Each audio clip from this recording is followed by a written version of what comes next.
Say something, kill that I'm awkward giving vibe. up on you. Ladies and gentlemen, Coldplay. No.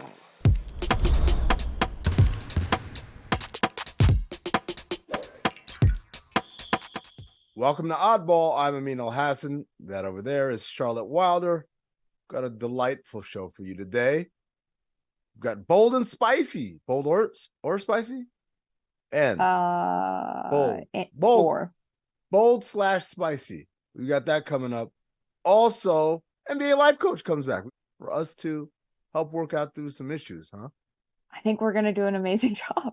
They came to the right place. But first, the headlines.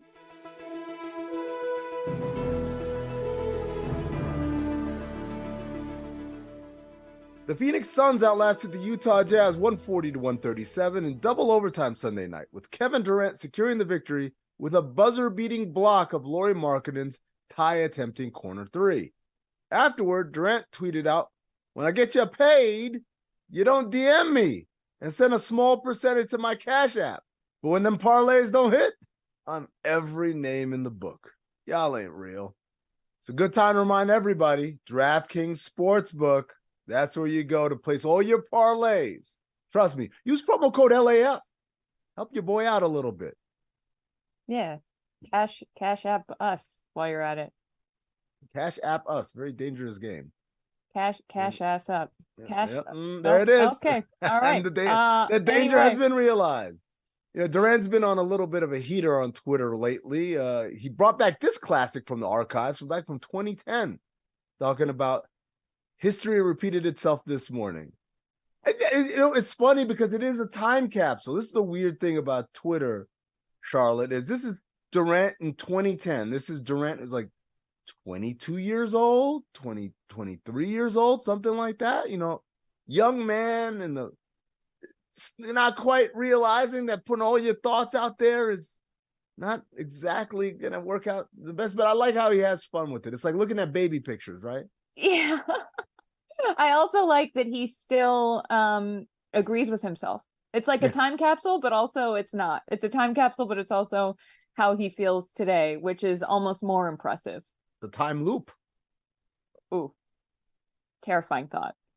Are we going to have to do 2010 to now just over and over and over? Like, no, thank you. I'll take the first 6 years happily. Yeah, the back half, I don't know.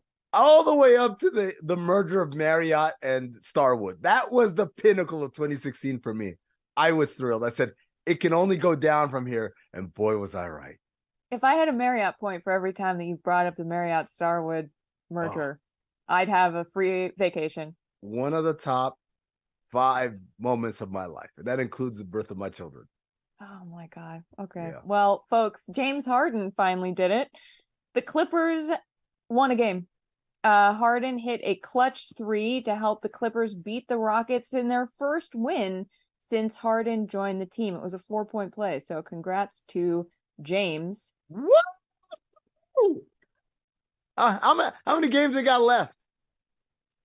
Oh, we can't bring that up. That's a lot of games. You know what my favorite part is, Charlotte, about all of this is that Russell Westbrook before the game did the classy move saying, "Oh, guys, I'll come off the bench. We'll try anything. We'll try anything in order to make this thing work." And so he came off the bench. And then they won the game. And I kind of feel like Russell's like, "You're not supposed to win the game. You're supposed to lose." And I could say, I tried, and now I'm back in the starting lineup. It's kind of like you ever go out with people, go out for drinks or dinner or whatever, and then the check comes and you say, "I've got this. No, don't be silly. Everyone put away your cards, put away your wallets." And then they let you, and you're like, "Oh, I was hoping one of you guys was going to say, no, I insist." And then I wouldn't have to do it. I'd look like a great guy, but then I wouldn't have any skin off of my back. But yeah, no, of course I've done that. And I've stopped doing it because a lot of the time people take you up on it. I think that's only happened to me once. But when I did it, the tab was tremendous. I mean, it added up for all the other times that I did it and I skated. Yeah, same. I did it thinking there is no way that these people I'm with who have more money than I do will let me pay. And then they did. And I was like, wow. Dan Lebitard and David Sampson, you cheap bastards. Speaking of the Rockets and Russell Westbrook put Dillon Brooks on a poster the other night with this dunk. Except, well, right. The problem is that Russ didn't make the dunk. That ball did not go in that hoop, but Dillon Brooks is so hated that everyone's willing to be like, you know what? We can pretend. That's some hate. That is some strong ass hate. On Sunday night, we got Dillon Brooks versus LeBron part 2 and another movie-esque poster face-off. Take a look at these guys glaring at each other, or at least LeBron's glaring at Dillon Brooks. Dillon Brooks is glaring at God, asking him why he put him in this situation.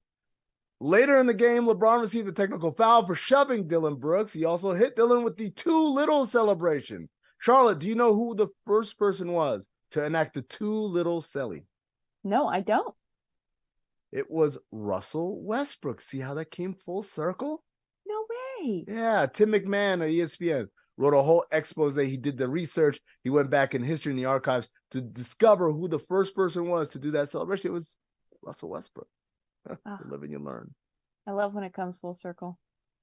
After the game, Rui Hachimura explained why he thinks Brooks keeps going at it with LeBron. He said, quote, he wants to be a part of his legacy. I guess for LeBron, it's nothing.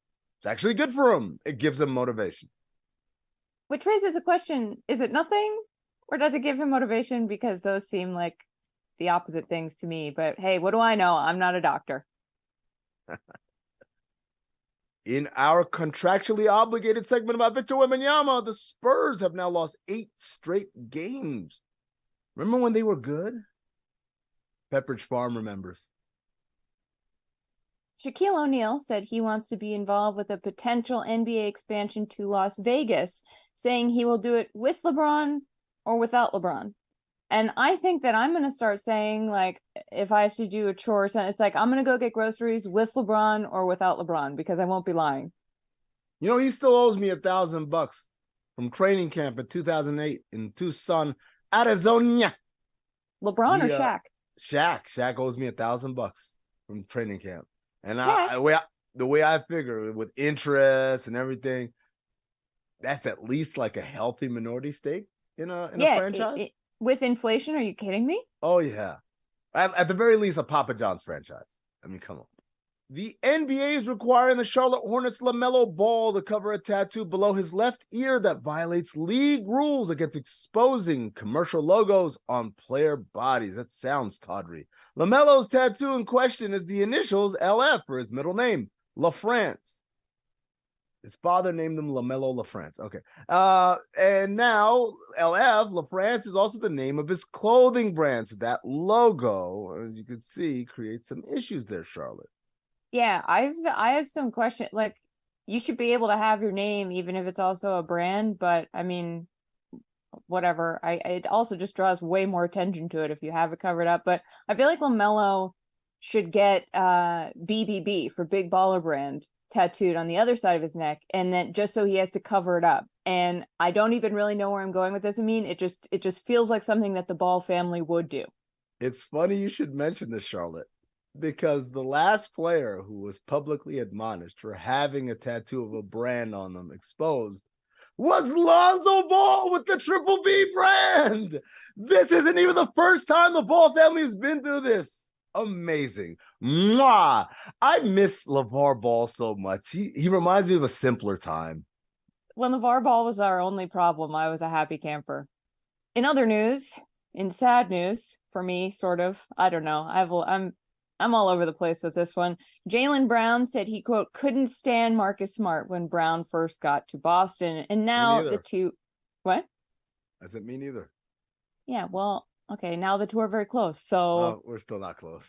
Well, Brown said, over time, I realized that me and Marcus have similar spirits. If I was going to war with anybody, Marcus would be one of my first phone calls. Which brings me to the fact that the Celtics were reunited with their former teammate when Boston went down to Memphis. Marcus Smart was not playing. He is out 3 to 5 weeks with a sprained foot. But seeing all of them hug him made me feel some type of way. I don't even have a joke here of me and just working through these feelings over here. You never have a joke. Have you noticed that? Anytime we talk about the Celtics or Marcus Smart, there's no joke. It's just you pining and being sad and mopey. When are you going to get over this? Well, do we need to get you with the NBA life coach? Oh my God, I think we do, actually. You're not the only one. The Pistons are on an 11-game losing streak after Detroit lost to the Raptors by 29 points. The Raptors, Jesus. Pistons point guard Cade Cunningham had this to say, quote, "We've got to be realistic about the situation. It's hard to just be like, oh, we're good, because we're bad." That's what I say to my therapist when I realize I have to go back to therapy. Excellent timing with that Ringer article that declared him the most inefficient high-usage player in the league, perhaps even ever. In a heartwarming moment Saturday night, Shai Gilgeous-Alexander met Chris Paul's family following the Thunder's 130-123 overtime victory at Golden State, which was at, given the way he sunned the Warriors. Oh, meet your new daddy, kids. I hate how funny I think that is. Chris Paul doesn't like me anyway, so it doesn't matter.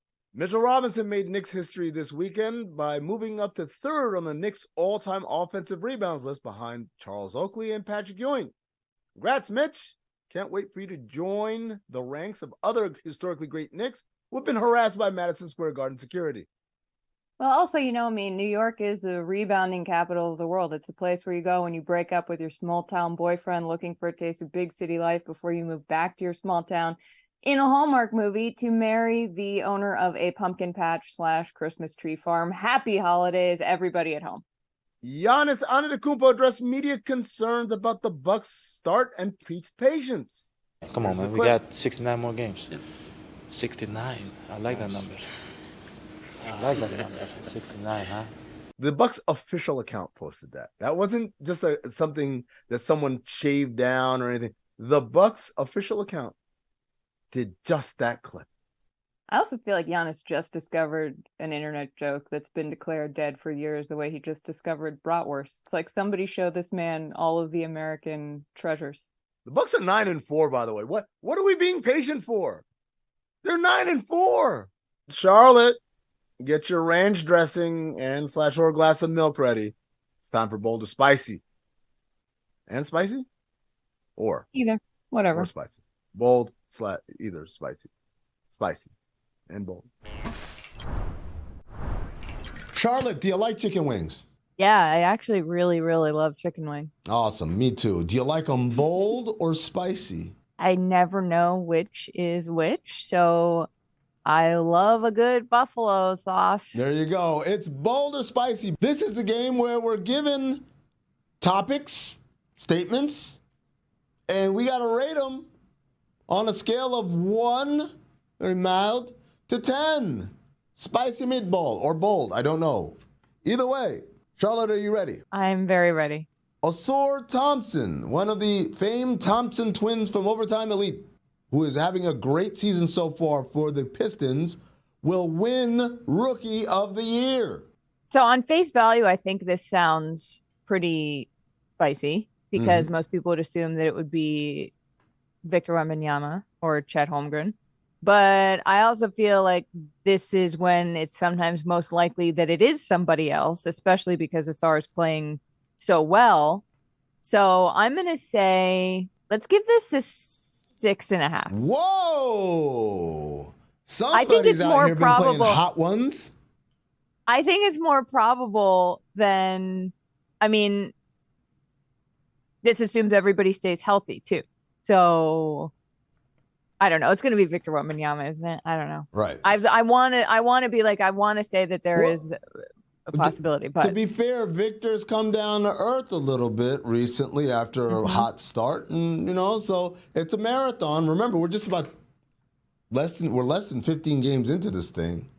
Things change. Yeah, so I'm gonna stick with 6.5. Wow. I'm gonna stick with 6.5. Okay. Okay, thank you. Tell me how bold or spicy or whatever this is. Draymond has cost the Warriors more rings than he's earned them. Oh, that's a 10 out of 10. He's earned them 4. He's cost them 1. 2016, I think if he doesn't get suspended, if he doesn't In game karate 5. chop LeBron's junk. Yeah. They win in 5. And, this thing is, that thing is looked at as perhaps the greatest modern dynasty because they would have won, 4 in a row at that point. Or, they would have won 2 in a row at that point, but then Durant comes in and win another 2, which, again, I tell people all the time, Durant didn't come because they couldn't beat LeBron. Durant came because they could. They got Durant not to beat LeBron. They got Durant because they could. But, yeah, this is a 10 out of 10. It's ridiculous. He's caught. It would be funny if he 4. cost them 4 rings. Like he got ejected in 4 different finals. All right. Number 2. This is Julius Randle's last season as a Knick. Oh, like a 1? Oh, so you think this is it? Maybe it's just fans saying get rid of him, but I feel like he is part of a trade package that could get the Knicks somebody who is more consistent than he is. That being said, it's the Knicks, so they probably won't do it. So maybe that's actually a 10. I'm swinging wildly here, Amin. Hey, look, part of being his last season in New York is he's got to have a first season somewhere else. Everyone's always like, yeah, let's get rid of him. Like, show me the people who are like, ooh, please give me Julius Randle. Then I'll believe it. Okay, Amin. Kyrie Irving, Luka Doncic, and the Mavs have figured it out and will finish top 3 in the West. 7.5, man. This has got a lot of kick. Really? Here's the thing. Their offense is amazing, both overall and in the half court. They are an incredible offensive outfit. They're scoring and they're making it look easy. I think all of their complementary pieces understand their role. I don't think you have a lot of people who are kind of bucking up against what they're asked to do. Everyone's cool with their role. The defense is better than it was last year, but I still don't think it's good or good enough. Okay. And so I think this is a hot start, but they're going to come back down to earth soon. I think the offense is going to continue to be great, but I just think their lack of defense, even though it's gotten better, adding Grant Williams helps, adding Derrick Jones Jr. helped, adding Derek Lively, who's been like a nice breath of fresh air for them as a starting big. Those guys help. I don't want to kind of undercut what they've done, but pump the brakes on top 3. I think there's still better teams in the West. All right. Charlotte, Devin Booker will force his way into the MVP conversation this season. Now, while you compose your thoughts right there, Charlotte, let me just remind everybody that the MVP conversation is a physical place. It's a bar, and in order to get in, you got to be able to show you got MVP bona fides or bona fides, and the amount of money that you got to order drinks, that's your wins. If your win total is low, you can't buy drinks, and you're kind of on the outside of the conversation. The conversation also is a group of people, all the guys that are in the conversation there, but the guy who's leading the conversation, the guy in the middle telling the most captivating stories, everyone shuts up. That's the guy who's leading MVP conversations. So, Charlotte, within that context, is Devin Booker allowed into the MVP conversation bar this season? Yeah, I mean, I think he's in the bar. I think he's milling about. He had a big night against the Timberwolves when he came back from injury. He and Katie said, it's good to have our point guard back. So, they're smiling about it all. And let's give that if you're one of the best players in the league, I don't think it's insane to say that you'll be in the conversations. Let's give that a 3.5. Oh, 3.5. 4. All right. Let's give it a 4. A 4. A little bit of heat. Smoky. A little bit of heat. Just a little smoky. Okay. Yeah. Okay, you ready? Uh-huh. Marcus Sasser, the 25th overall pick of last year's draft class, is the second best guard on the Pistons. Second best guard on the Pistons. The first is Cade Deep cut Cunningham. for you.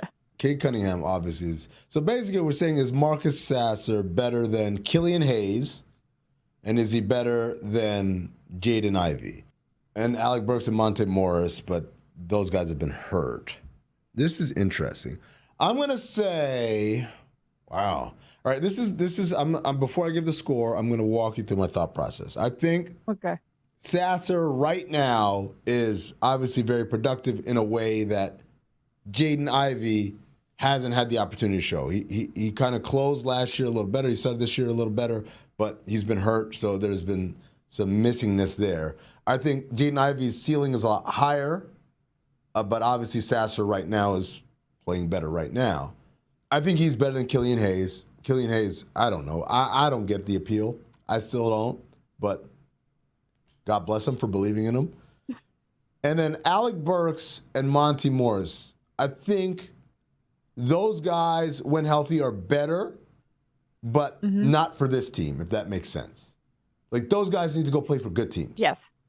Yes. I think Monty Morris, for the longest time I said Tyus Jones was the best backup point guard in the NBA, and now he's a starter in Washington. I think Monty Morris has now assumed that mantle. He's incredible as a backup point guard because he can come in and be your starter over stretches, and you won't miss a beat. And so, but like, again, that's on a good team. On a team like this, probably not. So, I say all that to say, Marcus Sasser, second best guard on the roster.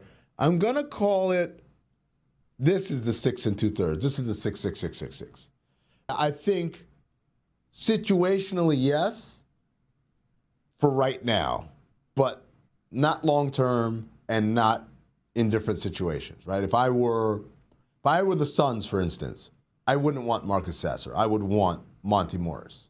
If I were the Miami Heat, I wouldn't want Marcus Sasser. Or maybe I would. I don't know. They're weird.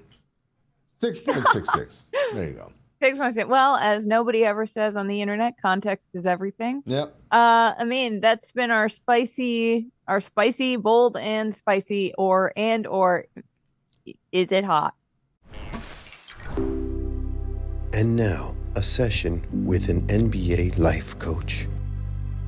Hey, Marcus, thank you for joining me here today. So, how's the new job, the new city going? Sorry.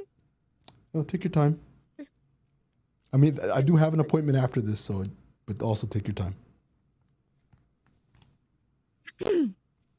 Look, Doc, I'm a very positive person, right?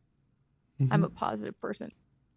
Memphis, we're last. The hardest thing is watching Boston be so good without me. What are the feelings? And I feel like I watch them and I'm like, I built that. I was the heart of that team. Without me, that would have crumbled years ago. And then I watch them like last night against the Sixers. They don't even have Jalen and Kristaps, and they're still so good. And then Joel is like, they're the best team in the league. And I'm sitting here in Memphis being like, we don't even have our star player because he was, well, you know what he was doing, Doc. But it's just like really hard. So talk to me a little about that. You used the term heart of the team. You really loved being in Boston, didn't you? Where I grew up. I was there for 9 years. I had a sick home. I had like my favorite coffee shops and stuff. And then I just got ripped there, and they didn't even call me. I found out from a Shams tweet. What do your current coworkers have to say about this whole predicament? Is this something that they're used to? Is it commonplace for them? I guess that when I'm sort of spoiled, right? Like we made it really far for a lot of years since 2018, and they're sort of like, well, at least you had that. They're like, we haven't really had that. Last year they did pretty well, but then all this stuff with Ja happened, and now I think everyone's just sort of hanging on. And like, look, I'm still positive. I'm going to be the heart of this team. Like I'm not going to just wallow in this, but this is a safe space, and this is where I can tell you that it's really, really hard to watch something that you helped build just take off without you and have, everyone's talking about the depth of the Celtics, and I'm like... Marcus, allow me to give you a little bit of advice. Oftentimes in life when we achieve great accomplishments, we think that that is the pinnacle, the end of our journey, when in reality, our journey is ongoing. And there's always another pinnacle to reach. And I think if you focus more about climbing the mountain in front of you rather than the mountain behind you, you'll transition a lot better in your new job. Unfortunately, that's all the time we have today. Make sure you see Giannis outside and book your next session with me. I just Best want of you to luck. know I'm still really happy and it's really fun and things are still going great. And when we all play together, even when things are bad, we still have a lot of fun. That's and I awesome. But I do have to get ready for my next appointment. Okay, tell Janice I'll send the check.